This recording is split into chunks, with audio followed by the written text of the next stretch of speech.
Bahkan ketika Allah menciptakan manusia, itu melekat semua nilai kemuliaan pada dirinya. Yang itu mesti dipertahankan sampai kembali kepada Allah Subhanahu wa Ta'ala. Tadi kita berhenti di Quran surah ke-17 ayat 70. Walaqad karramna bani Adam. Sungguh kami telah muliakan semua anak cucu Adam. Mulia. Dan ketika disebut mulia, itu melekat pada seluruh anggota tubuh kita. Makanya saking mulianya jasad ini, tidak boleh anggota tubuh kita digunakan untuk hal-hal yang tidak mulia. Misal, saya sering tanyakan pada teman-teman, apa fungsi mata?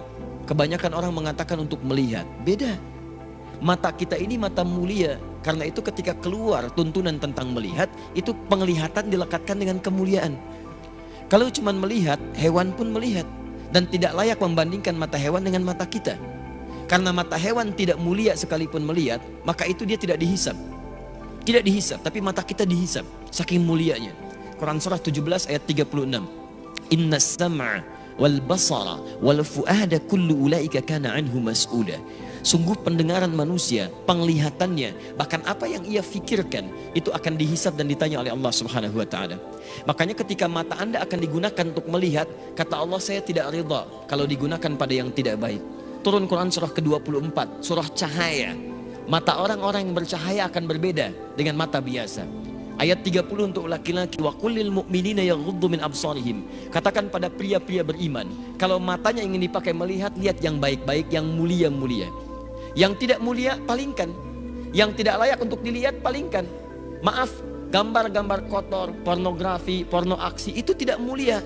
Makanya ketika dilihat tidak ridha. Allah tidak ridha, tanda Allah tidak ridha, hati kita pun merasa gelisah dan bersalah di dalamnya. Kalau tidak percaya silahkan Anda mencoba melihat gambar-gambar yang tidak seronok, hati Anda akan menolak. Karena jiwa Anda mulia. Maka hati Anda mengatakan palingkan, itu tidak layak. Palingkan. Bahkan lisan Anda pun dibimbing untuk beristighfar. Astagfirullah, palingkan. Itu nggak bagus. Lisan, karena lisan ini mulia, maka Allah turunkan ayat-ayat kemuliaan menjaga lisan kita supaya tidak keluar dari kemuliaannya. Lisan orang mulia kata-katanya mulia, maka tidak layak keluar celaan dari lisannya. Turun Quran surah 49 ayat 11 sampai dengan 12-nya. Ya ayyuhalladzina amanu, dibuka dengan iman. Kalau ada ayat dibuka dengan iman, kalau isinya perintah, maka perintah itu jadi indikator tingkat keimanan kita. Kalau isinya larangan, maka larangan itu pun menjadi indikator tingkat keimanan kita. Kalau ada orang cepat menunaikan perintahnya, maka itu pertanda imannya kuat. Misal, ayat iman pertama di Al-Baqarah ayat ketiga. Alladzina yu'minuna bil ghaib wa yuqimunas shalah. Iman disandingkan dengan sholat. Ketika iman disandingkan dengan sholat, maka sholat menjadi indikator tingkat keimanan seorang hamba. Allahu Akbar, Allahu Akbar. Anda teringat langsung ke masjid. Iman Anda standar. Standar. Orang yang baru ingat Allah ketika dipanggil, itu standar. Bukankah Anda masuk kampus jam 7, datang jam 7, standar kan? Pas. Kalau Anda datang jam 6, waktu jam 7, Anda hebat namanya, lebih awal. Ada orang bahkan sebelum adzan sudah ingat sholat, itu imannya sedang tinggi. Tapi ketika dipanggil sampai adzan tuntas belum datang. Sampai qomat berlalu belum terpanggil. Sampai dekat waktu sholat yang lainnya belum ada getaran. Ini menunjukkan iman Anda lemah di situ. Lawannya, ketika ada larangan dibuka dengan kalimat iman, maka kemampuan Anda meninggalkan larangan itu pun menunjukkan tingkat kekuatan iman Anda. Ya ayyuhalladzina amanu la yaskhar qaumin qaum. Hei orang-orang beriman, jangan saling mencela. Ketika Anda mengaku beriman dan lisan Anda digunakan untuk mencela orang lain, maka ini menunjukkan ada yang kurang dalam iman Anda, lemah iman Anda. Anda terlihat rajin sholat, di situ menunjukkan iman Anda bagus. Tapi saat bersamaan Anda mencela orang lain, ini menunjukkan ada penurunan dalam iman Anda. Karena ibadah ritual akan nampak dalam nilai-nilai sosial dalam bentuk akhlak. Makanya Nabi memperingatkan orang yang melakukan ibadah ritual tapi kemudian melakukan dosa sosial, maka ibadah ritual pahalanya dipindahkan kepada hamba yang didosai itu. Anda keluar dari masjid kemudian melecehkan orang lain dengan kata-kata Anda. Lihat tuh orang itu, belum mau ke masjid. Iya, mungkin belum dapat hidayah ya. Iya, bukan ahli surga. Itu sholat Anda, pahalanya pindah kepada orang tadi.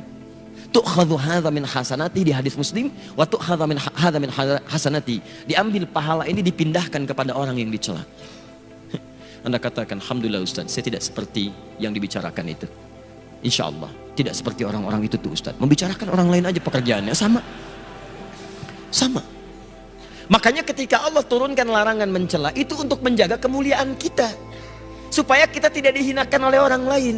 Karena orang-orang yang hatinya hina yang akan mengeluarkan kata-kata terhina. Nah, kita itu diciptakan mulia. Jadi ketika lisan Anda mencela, Anda sedang menurunkan kemuliaan Anda di mata Allah Subhanahu wa taala.